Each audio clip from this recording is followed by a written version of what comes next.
Shalom sahabat WB yang dikasihi Tuhan. Renungan harian Wanita Bijak hari Sabtu, tanggal 17 Agustus 2024. Bertema Identitas yang Baru. Bacaan firman Tuhan diambil dari kitab 1 Petrus pasal yang kedua, ayat yang ke-9 dan 10. Kitab 1 Petrus 2 ayat 9 dan 10. Sebelum kita mendengarkan sabda Tuhan, mari kita berdoa. Allah Bapa yang penuh kasih, sungguh kami mengucap syukur untuk nafas kehidupan yang Tuhan anugerahkan, sehingga kami bisa beraktivitas memulai hari ini dengan penuh semangat. Itu semua karena rahmat dan juga kasih karunia dari-Mu. Kami bersyukur dan kami hendak menyambut firman Tuhan yang akan menjadi kekuatan serta menjadi makanan rohani buat tubuh dan jiwa kami, terlebih untuk roh kami. Kami siap mendengarkan sabda-Mu ya Tuhan, berbicaralah. Di dalam nama Tuhan Yesus Kristus kami berdoa, haleluya, amin. Baik sahabat WB, kita akan membaca bersama firman Tuhan dalam kitab 1 Petrus 2 ayat 9 sampai 10. Demikianlah sabda Tuhan. Tetapi kamulah bangsa yang terpilih, imamat yang rajani, bangsa yang kudus, umat kepunyaan Allah sendiri, supaya kamu memberitakan perbuatan-perbuatan yang besar dari Dia, yang telah memanggil kamu keluar dari kegelapan kepada terangnya yang ajaib. Kamu yang dahulu bukan umat Allah, tetapi yang sekarang telah menjadi umat-Nya, yang dahulu tidak dikasihani, tetapi yang sekarang telah beroleh belas kasihan. Demikianlah sabda Tuhan. Berbahagialah orang yang mendengarkan firman Tuhan, terlebih orang yang melakukan firman Tuhan dalam hidup keseharian.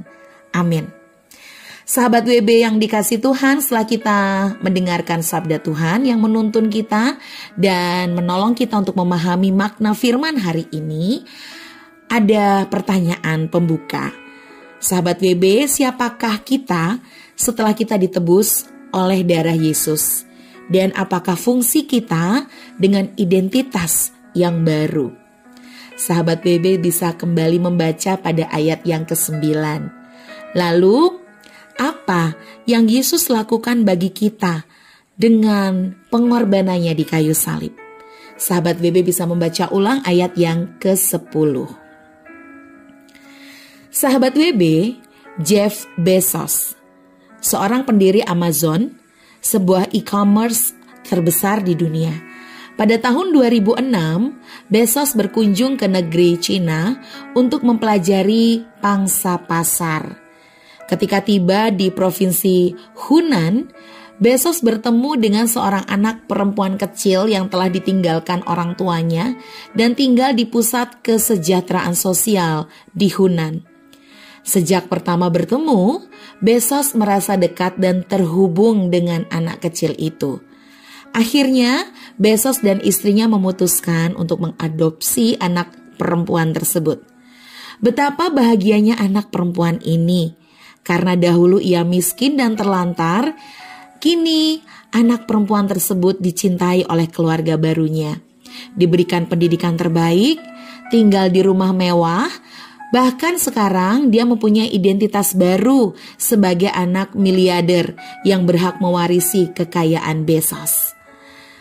Sahabat WB, bacaan firman hari ini mengingatkan kita yang dahulunya adalah orang-orang yang terlantar, hidup dalam kegelapan dosa, dan orang-orang yang masa depannya adalah kebinasaan. Tetapi karena anugerah Allah, Dia memilih dan mengangkat kita dari kegelapan kepada terang dan memberi kita hak ahli waris sebagai anak-anak Allah. Yesus memberikan identitas yang baru kepada kita sebagai bangsa yang terpilih, imamat rajani, bangsa yang kudus, umat kepunyaan Allah. Sesuai dengan identitas yang baru, kita pun wajib menjalankan fungsi kita dengan identitas yang baru, yaitu memberitakan perbuatan-perbuatan yang besar dari Dia.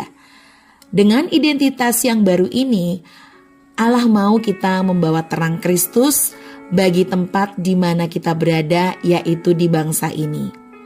Nah, sebentar lagi bangsa Indonesia akan memasuki babak baru dalam pemerintahan. Presiden baru dan pemerintahan yang baru. Dan kita sebagai orang-orang yang telah diberi identitas yang baru dari Allah, biarlah juga kita melakukan fungsi kita bagi bangsa ini dengan benar. Mari kita turut ambil bagian berdoa bagi Indonesia, agar bangsa ini semakin mengenal Tuhan dan orang-orang percaya membawa terang Kristus untuk Nusantara baru. Indonesia maju, Dirgahayu Indonesia.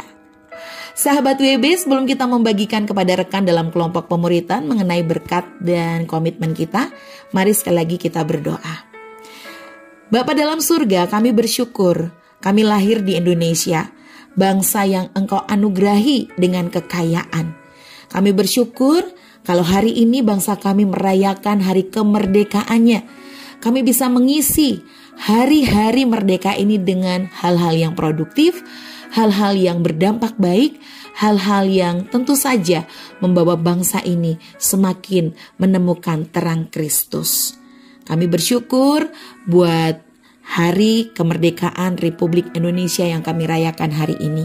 Kami berdoa untuk bangsa ini, untuk pemimpin bangsa kami, untuk setiap rakyat, setiap orang yang boleh singgah berkarya di Indonesia. Hidup mereka diberkati Tuhan. Seperti firman hari ini, kami ditolong untuk kami memiliki identitas yang baru, yaitu anak-anak terang. Roh Kudus, mampukan kami menjadi pelaku firman-Mu, menjadi warga negara yang baik, membawa terang kasih Kristus dimanapun Tuhan menempatkan kami.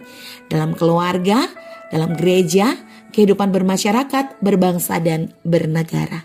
Di dalam nama Tuhan Yesus kami berdoa dan bersyukur. Haleluya. Amin.